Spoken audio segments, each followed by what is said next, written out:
How to fix Discord not opening on Windows 10 or 11. Let's get started. First, clear Discord cache. For that, click on the start icon, right-click on it and select Run.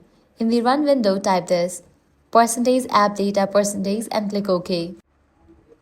Now look for the Discord folder and double-click to open it. Inside, find 3 folders named Cache, Code Cache, and GPU Cache. Right-click each one and delete them.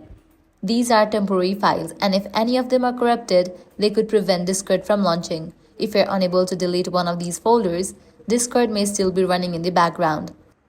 So double-click on the taskbar and select the option Task Manager.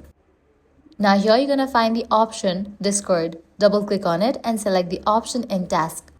Now go back and delete the cache folders you could have removed earlier.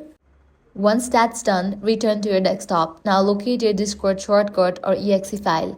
Instead of double-clicking to open it, right-click on it and choose Run as Administrator.